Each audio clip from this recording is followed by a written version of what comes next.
We're going to go to Emery County next, where Ethan has a question about the EPA. Ethan, you're on the line with Senator Lee. Hello, Ethan. Hi, how are you? Thanks for taking my question tonight. It has to do with the EPA. Recently, they just released some more regulations on coal-fired power plants in conjunction with the coal moratorium that Secretary of Interior Sally Jewell just announced. What is your perspective on that, and what are you and your colleagues doing behind the scenes to maybe help curb effects? Okay, I'm happy to answer that question. This is an important one, and this has been an issue that's been very troubling to me. First of all, thank you for your service as a commissioner. I've often said that the best government happens at the most local level, and I believe that's certainly true in the case of county commissioners. So thank you for your service, and thanks for your question tonight. Look, I, like you, have long lived in a state where I can walk into a room and turn on a light switch and the light comes on. And the power that is involved in that process is affordable and reliable. That is the case in large measure to a very considerable degree because of our abundant supply of coal. Coal provides us with an abundant, consistent, storable, and clean, abundant source of electric power. So I'm very troubled by these steps that the administration has taken with increasing frequency and aggressiveness to shut down the coal industry in the United States. Here's the problem, though, Commissioner. The problem is, it's often said that possession is 9/10 of the law.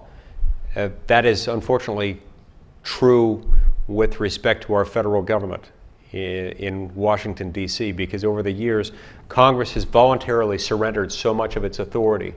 It's handed over this vast array of discretion to executive branch bureaucrats and to the president and his administration to make these decisions. Now, I believe that President Obama and his administration are overreaching in this circumstance.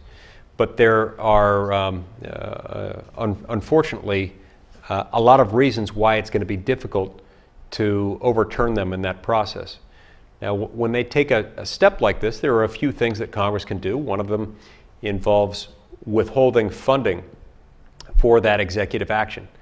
I would hope and expect that we would have a serious discussion about withholding funding for the implementation of these measures that would halt the coal industry, at least to a significant degree, as it relates to our federal public lands. Based on recent experiences, though, and the fact that Congress has been unwilling to, notwithstanding the pleading of many of us, Congress hasn't been doing this. Congress hasn't been utilizing its power of the purse, and it's one of the reasons why I've been pushing for broader, deeper regulatory reform. One of the reasons why I'm kicking off the Article 1 project here in Washington. We'll be announcing that on Wednesday. It's basically an internal think tank within Congress where we're going to be coming together with a big picture vision toward reclaiming Congress's authority.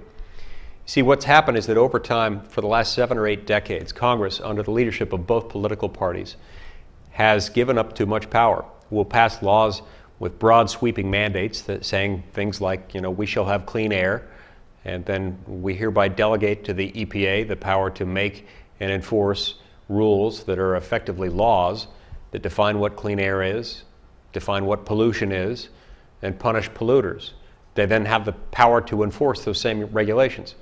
We do that with land use issues a lot too. We give enormous discretion to the Secretary of the Interior, in this case, Secretary Jewell, to manage federal public lands in a manner that she deems consistent with the overall mandate of multiple use and with the interest of the public.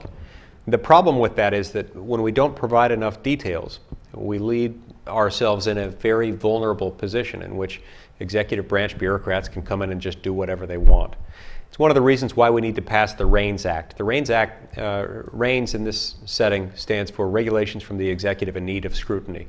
I'm an original co-sponsor of the REINS Act in the Senate, and what the REINS Act says, in essence, is that anytime a federal regulatory agency undertakes a new action, if it's a major rule that it's creating, one that would have a significant economic impact, it cannot take effect without Congress first affirmatively enacting it into law and the president signing it into law. This way, actions like the one you described would need to be passed into law by Congress.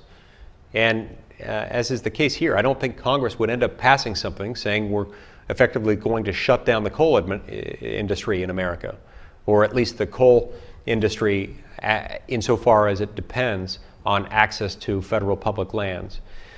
Unfortunately, until we get some deep, lasting, meaningful regulatory reforms like this in place, we will continue to exist at the whim of executive branch bureaucrats, presidents, and their cabinets as they force decisions like these on us. I don't think they have the authority to do it. But until we get deep, lasting, meaningful regulatory reform, we're going to continue to be subject to these kinds of things. I'm sure there will be litigation over it. Whether that litigation will come to fruition or bring about a successful result in time for it to matter before this president leaves office remains to be decided. But that's why we need this reform.